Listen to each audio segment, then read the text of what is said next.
Hey everyone, welcome back to my channel.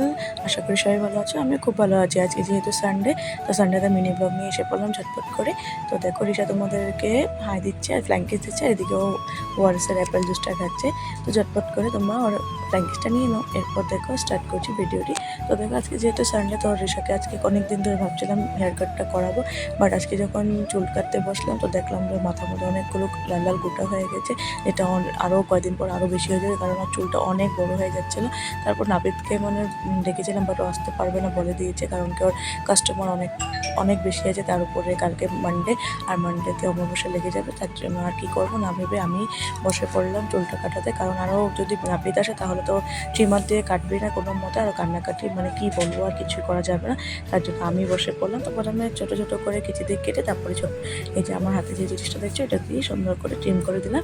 এটাতে কষ্ট পায় না, ব্যথাও পায় না, কোনো প্রবলেম নেই। এরপর ওকে সুন্দর করে স্নান টান করিয়ে ঘুম পাড়িয়ে দিয়েছি, লাঞ্চ টাঞ্চ করিয়ে। তারপর দেখো আমাদের বাড়িতে কে এসেছে, শানু আর মেশো এসেছে, মানে আজকে দিদা চলে যাবে তো তার জন্য।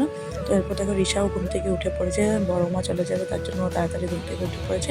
ওকে সুন্দর করে ফ্রেশ ট্রেশ করিয়ে আমিও আমাকে সাজিয়ে দিয়েছে, তো ক্লিপগুলো লাগিয়ে দিয়েছে আমার মাথাতে। এরপর মেশোদেরকে আমরা একটু চাটা দিলাম, আর মা যেহেতু চিকেন আর লুচি বানিয়েছিল সেটা দিয়ে দিয়েছে।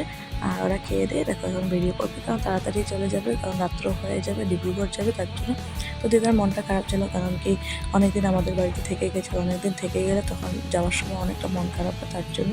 আর দিদার মনটা বেশি খারাপ। তার উপরে হলো আমরা যাওয়ার ছিলাম, বাট আমরা যেতে পারছি না। মঙ্গলবার বা বুধবার আমরা যাবো ভেবেছিলাম, বাট কিছু একটা কারণে যেতে পারছি না, তার জন্যই দিদার মনটা একটু বেশি খারাপ। কিছু না, আমরা আবার কয়েকদিন পরে পাওয়াই চলে যাবো। দিদা এখন ডিব্রুগড় থেকে যখন পাওয়াই যাবে তখন আমরা পাওয়াই চলে যাবো। তো এইভাবে কাটলো আমাদের সানডের দিনটা।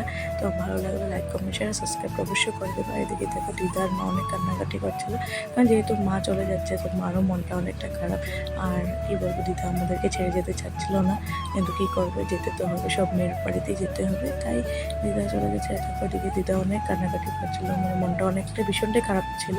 তারপর তো দিদা বাড়িতে বসে পড়লো, এদিকে সামনে মেশো বাড়িতে বসে পড়লো, আর এদিকে রিশা অনেক কান্নাকাটি করেছিলো যাওয়ার জন্য, কিন্তু রিশাকে বললাম যে আমরা এখন যাবো না, কদিন পরে যাবো। এরপর গাড়ি ছেড়ে দিল।